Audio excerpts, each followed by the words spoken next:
रब्बी इश्रह ली सदरी व यस्सिर ली अमरी वहलुल उक़दतम मिन लिसानी यफ़क़हू क़ौली रब्बी यस्सिर वला तुअस्सिर व तम्मिम बिल खैर व बिका नस्ताईन आमीन या इलाही आमीन। सल्लल्लाहु अला हबीबिही सय्यदिना मुहम्मदिन व आलिहि वसल्लम। अस्सलामु अलैकुम व रहमतुल्लाहि व बरकातुहू। और थोड़ा सा डिस्क्राइब यहाँ पे करते हैं कि अदल करें। हम सबसे पहले हमारा क्या हक़ है कि हम अल्लाह के साथ अदल करें। अल्लाह के साथ अदल कैसे होगा कि अल्लाह सुब्हानहू तआला ने जो अहकामात दिए हैं उन पे अमल करना, तो अदल होगा ना। कि देखिए अल्लाह सुब्हानहू तआला ने कुरान में हमने पढ़ा ना, कितनी दफ़ा हमने पढ़ा कि अल्लाह सुब्हानहू तआला कहते हैं कि वो लोग जो अल्लाह सुब्हानहू तआला के अहकामात पे अमल नहीं करते वो फासिक हैं, वो जालिम हैं, वो काफिर हैं। यहाँ तक अल्लाह सुब्हानहू तआला ने कहा। तो हम अल्लाह के साथ अदल कैसे करेंगे कि हम अल्लाह के अहकामात पे अमल करने की कोशिश करेंगे। फिर दूसरी बात ये होती है कि नबी सल्लल्लाहु अलैहि वसल्लम के साथ अदल करना। वो कैसे करेंगे कि अल्लाह सुब्हानहू तआला ने कहा कि अतीउल्लाह व अतीउ रसूल, कि हम अल्लाह की अताअत करें और हम रसूल अल्लाह सल्लल्लाहु अलैहि वसल्लम की अताअत करें। आज हम किसकी अताअत करते हैं? आज हमें कौन अच्छे लगते हैं? हम किसकी पैरवी करते हैं? हमें कौन से डिज़ाइनर अच्छे लगते हैं? हम किन लोगों के दरमियान में बैठना चाहते हैं और किन की अताअत करना चाहते हैं? आप देखिए फिर उसके बाद आता है कि अदल करो अपने नफ्स के साथ।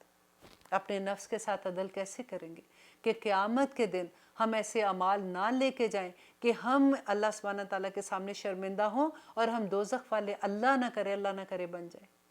और चौथी बात है कि हम लोगों के साथ अदल करें, अपने माँ बाप के साथ, अपने बहन भाइयों के साथ, अपने रिश्तेदारों के साथ, हर रिश्ते के साथ, क्योंकि अल्लाह सुब्हानहू तआला ने हर तरह का मुकाम पे बता दिया कि कहीं मोहब्बत और कहीं नफ़रत तुम्हें अदल करने से ना रोक दे। इन चीज़ों को ख्याल रख के अदल के रास्ते पे चलना है। अब देखिए कुरान का हर सफ़ा हमें यही बात समझाता है कि अदल करो। कैसे वो समझाता है कि जब हम कुरान पढ़ते हैं तो एक ही बात हमें समझ आती है ना कि देखो ये करोगे तो अल्लाह सुब्हानहू तआला जन्नत में जगह देगा, अगर ये काम करोगे तो अगर अल्लाह सुब्हानहू तआला की नाफरमानी के काम करोगे तो अल्लाह सुब्हानहू तआला दोज़ख में तुम्हें फेंकेगा। तो उस वक़्त हमें क्या होता है कि हमें समझ क्या आती है कि आखिरत है, हिसाब किताब है, अल्लाह सुब्हानहू तआला के सामने हमने हाजिर होना है।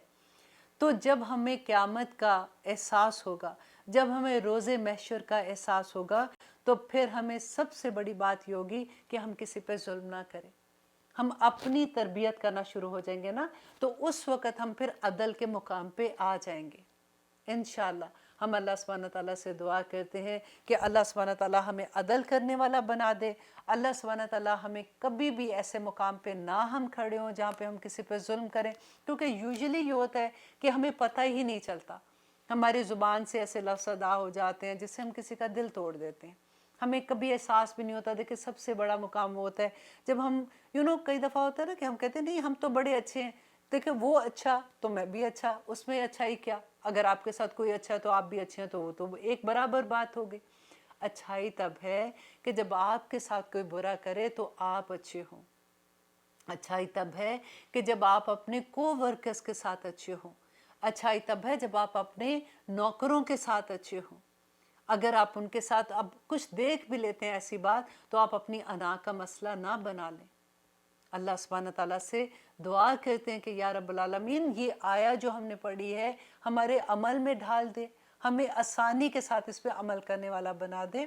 आमीन सुम्मा आमीन। इंशाल्लाह नेक्स्ट प्रोग्राम में हम इसी आया की मोर डिटेल देखेंगे। तब तक के लिए इजाज़त दीजिए। सुब्हानकल्लाहुम्मा व बिहम्दिक अशहदु ला इलाहा इल्ला अंत अस्तगफिरुका व अतूबु इलैक। अस्सलामु अलैकुम व रहमतुल्लाहि व बरकातुहू।